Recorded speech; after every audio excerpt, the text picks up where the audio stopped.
So if you've got your hands on the ball, okay, if I come in here, now what I want to do is, I just put your hands on the ball, is if his shoulders are there, I want to get his hands. So he's going low, I'm going shoulder to shoulder, right, and I just squeeze his hand, right, and in the same action, I've actually got him up. Okay, now before, there's no way I could move. If I go over you and try and wrestle you away, right, I might fall. But actually, there's no way I'm in control of the contact of what we're doing. Whereas if you, I mean, you're in a good position. Just get down here, just keep your arms long. Just bend over as though you're right, you've gone for ball straight away. Okay, now that's the one where you just get, as long as you get in here, you look at the shoulders as a contact. Now I can go here, but what I've got to be able to do is I've got to be able to get those off. Okay, so I don't try and knock him away. I actually just try and get his hands away. And if you do like a scissor motion, it's very difficult. But people resist that way. If you actually do a scissor motion, you just take hands off the ball. And it also lifts him, which gives you the position that you can actually start driving. So when it looks as though you're thinking, crikey, this is impossible, he's got his hands on the ball, he's going to get... And you actually forget ball, just go for his arms. And by doing that, you lift him, and you get a natural target for your shoulder as well. So you just clear, and it becomes a very efficient way of clearing somebody very quickly. Good pass, tackle, support player in, hands on ball. That's it, player cleared out. That's good. Hands on ball, first support player, all he did was target the arms and lift the player out. The fact that you're going underneath or you're aiming for his hands and his wrists is that you're going below his shoulders. And it's actually not a comfortable position because you're standing there with your head vulnerable, and then you know there's somebody actually attacking this bit. And it's a peculiar position because if somebody's driving at your wrists and your arms, it's actually a peculiar feeling. You know, it's uncomfortable, and your reaction is to actually just come away. So as somebody does that, you actually come away a bit, which allows the drive. Then it just allows you a nice place for your shoulder, and you get rid of him quite easily. That's it, good tackle. Right, we've got hands on ball, go for it. That's it, well done. Okay, it's those split-second decisions every tackle. Next support player going for ball, next support player in attack, actually making sure those hands can't stay anywhere near it.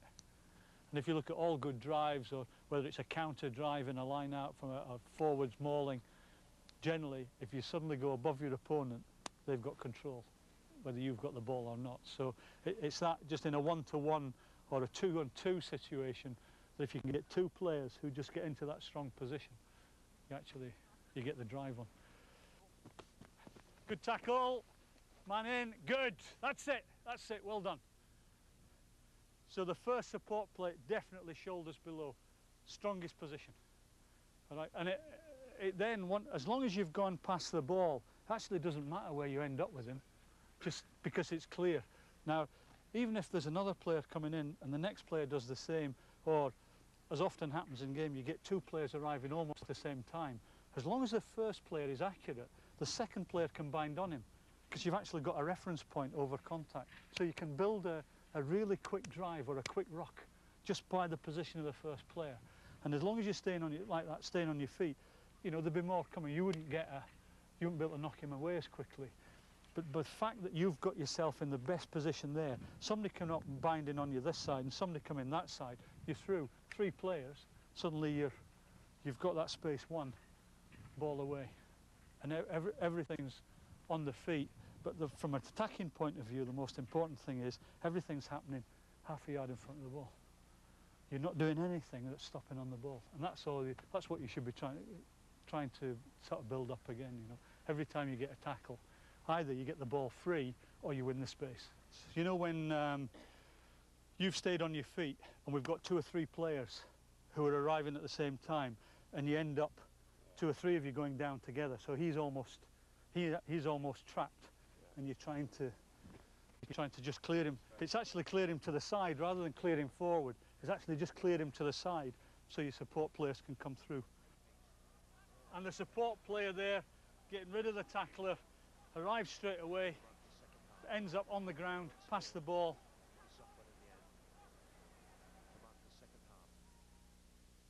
Player arriving has just tried to lift the player in the way out of the way. He's not tried to go off his feet, he's tried to be very positive about clearing that space.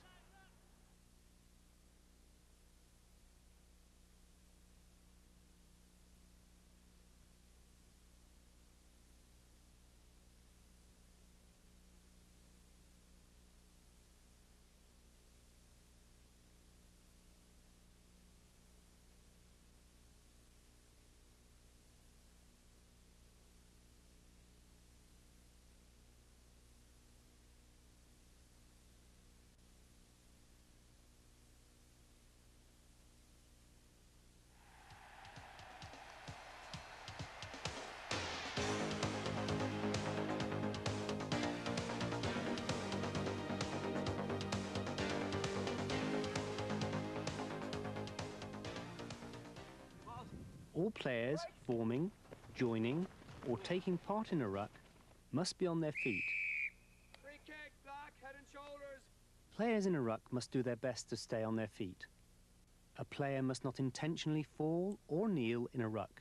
This is dangerous. There are 2 offside lines parallel to the goal lines, one for each team. Each offside line runs through the hindmost foot of the hindmost player in the ruck. Players must either join a ruck or retire behind the offside line immediately. All players joining a ruck must do so from behind the foot of the hindmost teammate in the ruck. The player may join alongside this hindmost player. If the player joins the ruck from the opponent's side or in front of the hindmost teammate, the player is offside. One goal in from the side. Yeah, one. Jake. Here we go. We've got a tackle there. It's a long tackle. We've got ball carrier, tackler like this. Now you have a gate for arriving players, which is that wide. That's where you're trying to come in and take the ball. And the same that players arriving from the other side, okay, have a gate there which they come in. So if you start coming in from the side, then that's when the referee will pick up the line. So that's the gates at the tackle. That's a long tackle, which means that support players do have to be coming round. It's back to the gun sight again. You know, there's the ball. Let's get in behind the ball because I know I'm fine. I'm in the strongest position anyway, and I'm in the right position. I can never be penalised. Okay. All right. This time that's fine. We've now got a tackle here. Right, there's the tackler, right, that's the ball carrier. Now we've got a wider gate.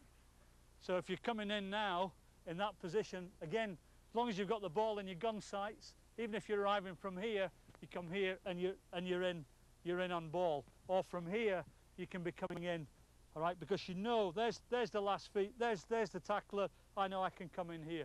Players arriving that side, same thing. Okay, you can see the ends, the limits of where the tackle is, and as long as you come in inside those gates which determine the limits, you're okay. If we go to contact and I put a ball back there, or I get isolated out on the wing, right, there's no way I can keep hold of the ball, right, but as I go down, what I do is I push it back because that's where I expect the support to be. So all the time, you know, if you're the first support player, that is where you're expected to be. And if you're in that channel the whole time, you've got the best chance of controlling the ball. Tackle there, gates. That's it. Now you're going to keep grouping up. Keep grouping. Go on. Tackle. That's. Tackle. Gate. Have a look at the feet. We're in. Okay. Tackle. Gate. Good. Tackle again. Gate. Good. Ball away. Well cleared. Gate again. Okay, again coming from the side, not picking the gate up on the back feet. Good tackle. Gate. That's one. Good. Right, follow him in. Gate again. Good. Got to go following him, Mick. That's it. Gate. coming from the side, not picking the gate up. Right, supporting players arriving through the gate, over the ball, step. Make contact, bind, wait and hold. Okay, we've now got a ruck, so we've now got the back feet marked. Okay, and this one's there.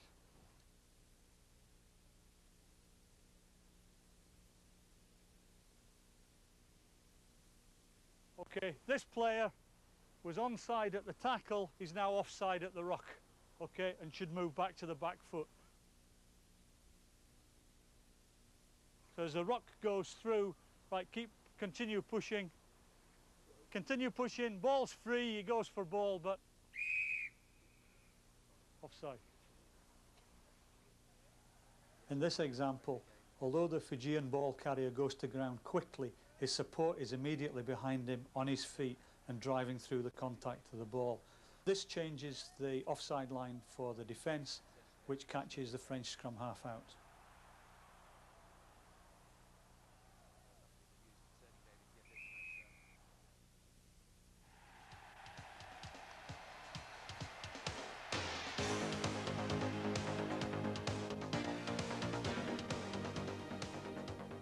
If you get tackled early and you're sometimes isolated, you have to present the ball quickly because you go to ground quickly. You're actually losing the rights you have as a ball carrier, which is why a lot of the coaching is to try and stay on your feet. But to be able to do that, the referee is going to be trying to get himself in position, so whenever the play is there, it's slightly in front of him, but he can actually see the ball carrier going into contact, so he can actually make that decision. So if the ball carrier doesn't present it, or the tackler hangs on to the ball, doesn't release him to play it, it can actually be seen. So it's those first two decisions that are always in view. The referee's following the ball in, he's following the ball, he can see it, he's following the ball again, there's the next tackle, he can still see the ball, he's now in the defensive line, he's going to have to come back. Tackle there! Gates! It's down.